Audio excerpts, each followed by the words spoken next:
You're listening to the Jan Price Show, all about movies. And today, my guest is award-winning writer-director Nick Davis. And we're going to be talking about his haunting and unforgettable documentary entitled This Ordinary Thing, which is anything but ordinary. It's truly extraordinary, Nick. Oh, Truly. thank you. And I really am looking forward to having a deep dive into discussing how you created this wonderful documentary. So, welcome to the show. Thank you very much. Thanks for those kind words. It's great to be here. Well, you're very welcome. Having said that, I mean, this film, why don't you? I always like to start off a little so our audience knows what we are talking about. Why don't you give a brief synopsis of what This Ordinary Thing is about?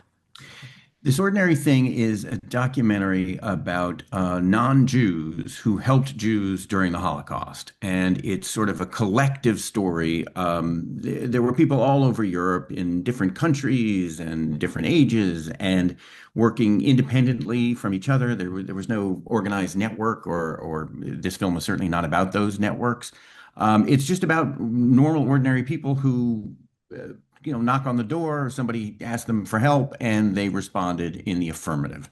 And it's narrated by a cast of about 45 people, all of whom did this, and then conducted interviews and gave these interviews in the late 80s. And we got actors to recreate those interviews, reading from transcripts, and a tremendous voice cast that we have. And they all tell similar stories that interweave during the course of the film. There's no single story that stands out. I mean, there are many that stand out, but it's not like the story of one person. It's the story of a collective group of people who all did this, what they considered to be ordinary thing, namely helping people who were quote unquote different than them. It's truly amazing.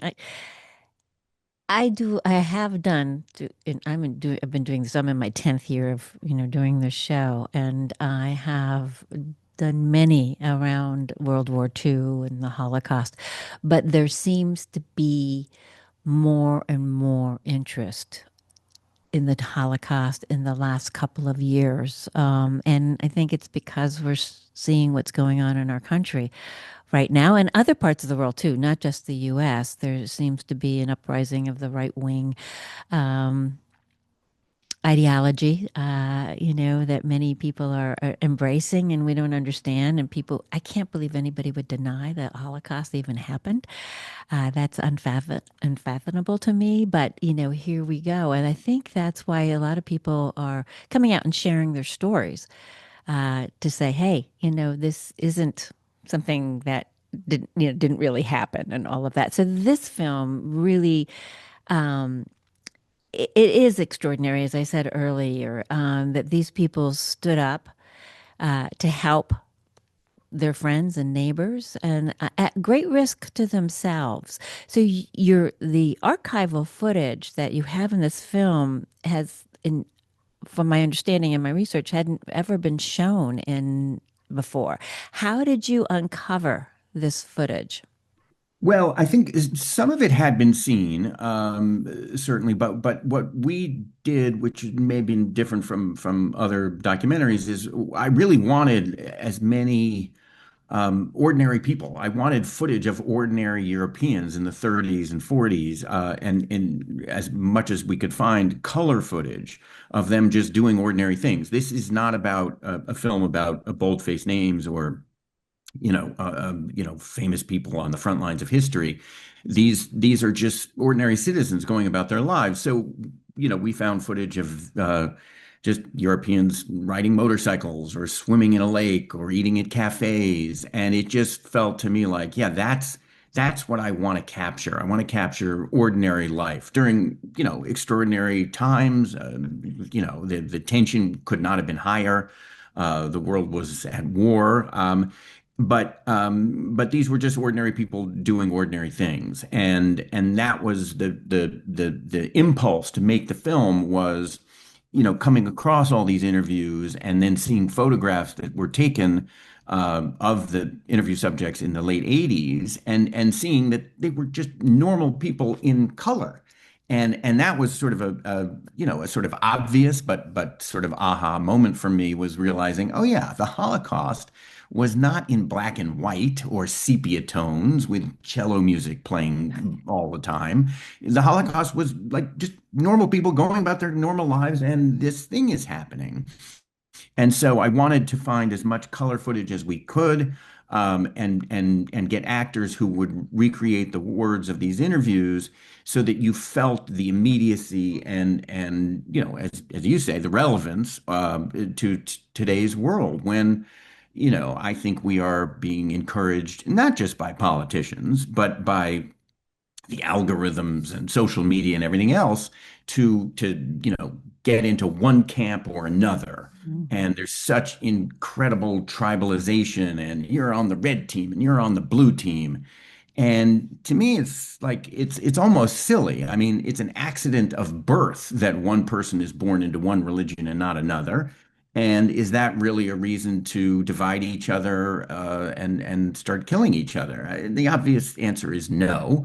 And here were people who really took that to the limit, and saw, okay, I mean, you mentioned friends and neighbors, but sometimes it's total strangers who knock on the door, or somebody knocks on the door and says, I've got this, person, can you hide their baby? Or, well, we took one baby and they'll kill us for one, they'll kill us for two. Sure, we'll take the second one. I mean, and it's a way of thinking that I think is rare, sadly, but really kind of inspiring. And it was a challenging film to make, just from a sort of all kinds of perspectives, but just emotionally to go there every day. But at least these were people doing what they thought was right, and that does give you hope at the end of the day. Right, right. And just to take it back to what's going on in our country right now, I mean, many people are, although we don't have to house people who, but there are people out there trying to help what's going on in our country. And we don't need to get into that on a deeper level, but it's somewhat similar. People are going, hey, this isn't right.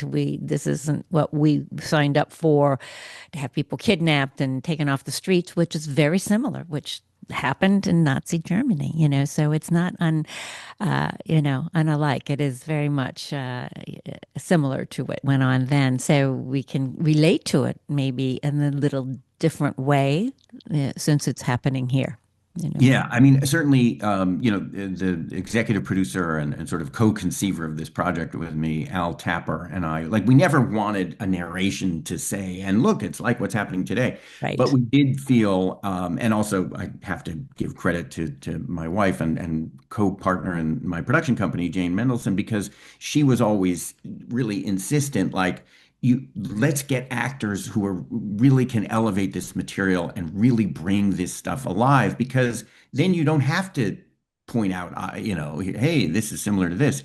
It's like, if you just do the job of telling the story right, people will ask themselves both, gee, what would I have done? And also, is this happening now? Or to what extent is this happening now? What could I do to prevent this from happening now? Or how can I help things? And maybe it's as simple as, not thinking of each other as so very different, and starting to realize, as these people did, the essential sameness of all human beings. Mhm. Yes, exactly. And that's the message, I think we can keep needing to hear over and over, how we're all connected and we're all same and we're all one. But I don't know if everybody believes that or not. So how did this film come about? Yeah, the origin story of how this film came about. So the origin story is, as I mentioned, the executive producer Al Tapper and I, we had made another film before, totally different film, a baseball film. We're both big baseball fans, and we did an American Masters about the baseball player Ted Williams. And we really liked working together and thought, let's do something else. And he said, let's put our heads together. So I went to lunch with a list of 7 topics.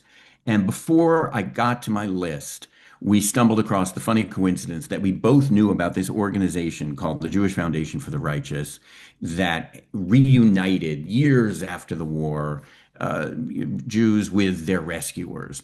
And Al said, "That's it, let's do it." And to be honest, I got to give him full credit because I was like, "No, I have this list, and what about the debacle of New Coke, or whatever other ideas I had for films." And but by the end of the lunch, like I was all in, and I felt like, how can you not make a film about these people who did this thing? And I never really knew about it until I heard about this organization, and I'd heard of Oscar Schindler because of Schindler's List, and I maybe knew one or two other people who had done this, but I had no idea that Yad Vashem in Jerusalem has honored over 20,000 people all over Europe who have saved at least one life or are responsible for having saved one life. And as they say in the film, like, who knows how many lives resulted from that one life? Because then that child you saved grows up and has two kids, and those kids have kids. And so there's a a snowball effect in the same way that there's a snowball effect to doing something that maybe isn't so good. And there's sort of the banality of evil. This is almost like the flip side of that. It's Mhm. it's this ordinary thing, this thing that they all said, one of them says in the film, they're being honored and a tree is planted in their honor. And they say, I didn't really do anything. I mean, I saved one person. And they say, yeah, but all of you guys say the same thing. But if that's true, why didn't everybody do this ordinary thing? Right. And so, yeah, so that gave the film its title. And anyway, that's a long way of saying where the idea came from. Well, I love the quote, whoever saves one life saves the entire world from the Talmud. I Yeah, mean, yeah, yeah, and that is so true. It's just it's a beautiful quote, and I absolutely had to write that down because I thought I really love that quote. yeah, In the research, uh, one of the things was you didn't really, because of your name, you didn't really, didn't let people know that you were Jewish. And yet you're related to an incredibly famous, family in Hollywood. yeah. And yet you kind of steer clear of that. And you have a famous cousin who's also been on this show before. So you want to talk a little bit about that? Sure. Is that Cousin Ben? Cousin Ben. Yes. Cousin Ben Mankiewicz. Yeah, great. Yes. So yeah, I think well, there was this thing in Hollywood where a lot of the people who founded Hollywood, all the studios mostly were founded by Jews, and then they had an expression which was to hide the Jew. Jews were always, ostracized, if not persecuted. And so they made films about baseball in America and apple pie, and didn't flaunt their Jewishness, and in some cases, converted or became just sort of buried it. And I think I inherited a little bit of that feeling. Um, until recently, and I think that this film definitely has played a role in my unhesitatingly answering the question now. Are you Jewish? Yes, I'm Jewish. I'm proud to be Jewish. I'm proud. That's because, by the way, all that means is I was born into a Jewish tradition, into a Jewish family. Right. And so it's not. So I now feel, unhesitatingly proud to be Jewish, and also unhesitatingly proud to have made a Holocaust film. I never wanted to make a Holocaust film. I was offered one decades ago, and I felt both that I was too emotionally immature, and also that it was sort of, I didn't want to sort of exploit the Holocaust and the way it was being offered to me. I thought, ew, this is crass and commercial. Well, this film is anything but commercial. And I certainly hope it's not crass. And I do feel like I'm proud that I've made it, and it's contributed to something to people's understanding of the world, and how certain people did behave during World War II. It wasn't all just the good Germans who went along. Right. And I was really happy that we had some German voices in there, as well as French and Belgian and Dutch and Russian, Ukrainian, all over Greece, all over the map. How did you get the quotes and the stories? Is that from the Jewish Federation? No, actually, it's from all of those interviews were conducted in the late 80s and early 90s, late 80s by two women named Malka Drucker and Gabe Block. And they contributed all of those interviews. They just gave them to the U.S. Holocaust Museum, so they're just there. Mm, And then they also collected a lot of the interviews in a book that they published, which had Malka Drucker's beautiful photographs. We ended up licensing a lot of those photos of the rescuers who contribute to our dialogue, and use those in the film as well. But yeah, the interviews are just at the Holocaust Museum, when we found them, I just was blown away by the scope and the specificness and the way that they talked about the sort of very quotidian details of daily life, like how they clean the latrine, and how you go to the bathroom if you're hiding in the attic, and all these kinds of weird things that you wouldn't really think about. Well, okay, the woman who darned the socks that the mother of the family didn't want to do, or doing the ironing, all those sort of things I was really interested in, like really like what was life actually like? What did it feel like for all of them? right, right. And speaking of the Holocaust Museum, if you've never been to it, I highly recommend going to the Holocaust Museum in Washington, D.C. It's quite impressive. It really Yeah. is. Yeah. And it stays with you. There's so much to take in. You can go many, many days and not see it all or not take it in. And, but it's a very emotional uh, tour of the museum and the Holocaust. So, how did you attract all of these incredible actors? You have just a long list of awesome actors and actresses who are part of this project, and I'm losing my voice. Uh, how did you attract them? Yeah, that's a great question, and I again, I don't really know the answer. We just asked. You all you can do is ask. And to be honest, I think I also, again, I have to give credit to my wife Jane. I began the project not knowing if it would work. You're never going to see any of these people. It's all voiceover. How is that going to work? So I just had my friends and friends of friends do all the voices, and then edited something into an approximation of the film, got an editor on board. And Jane kept saying, like, okay, this is fine. When are you going to get real actors? And I would say, well, I don't know. These guys are pretty good. It's my friends. They did it in an iPhone, but it sounds pretty good. And eventually I was like, okay, well, we'll ask. So I sent out through agents and stuff all of these asks, and for months nothing happened. And it was getting very near the end. We were almost finished editing the film. And then one day out of the blue, the dream, phone message, Dame Helen Mirren wants to be in your film. And it was like, first of all, it was just stunning. Who knows why? I didn't ask her. I just said, yes, yes, please. You'll do it for scale, and we'll Zoom. She was in Italy. We did a 1 hour Zoom, and she recorded everything we needed. She was great. And within 2 or 3 weeks, we had 20 amazing actors, because once one person signs on, then the next thing you know, you got F. Murray Abraham and Right. Carrie Coon and Stephen Fry and Marcia Gay Harden and Ellen Burstyn and David Strathairn, and just on and on and on. These incredible actors, um, who really do. I mean, and it's not just that they're well known; they're great. Right. Right. Again, my friends were fine, but these people really elevated it, and Right. and just made it, um, just bring you to the moment that they're talking about in a really incredible way. It was an utter delight and thrill and privilege to work with them, all of them.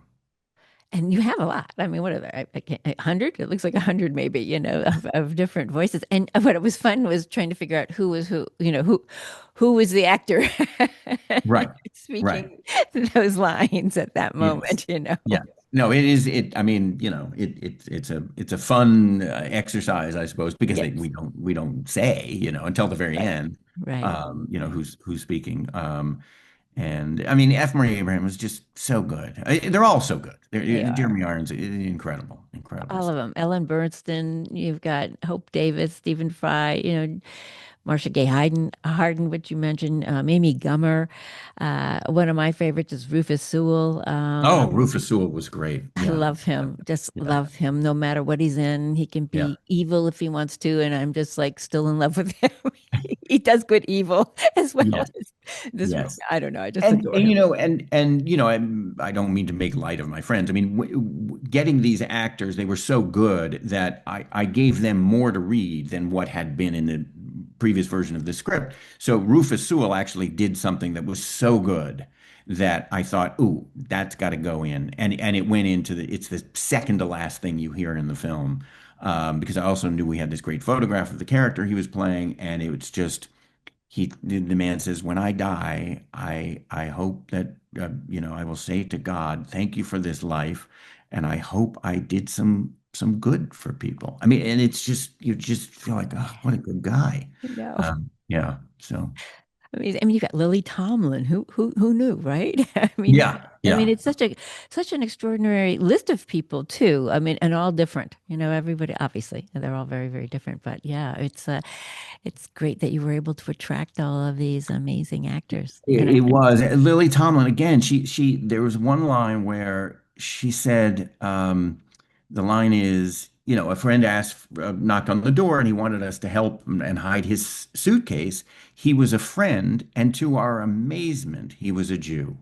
And that to me says it all. It's like Mhm. we didn't even know, what do we care? He was a friend. We helped him because he was a friend. Right, right, and that's the way it should be too. Yeah, yeah, How long did it take you? I mean, you had this wonderful luncheon with your producer, yeah. and how long after you had that luncheon, and did it take to make this film, and what was the most difficult part of putting this film together?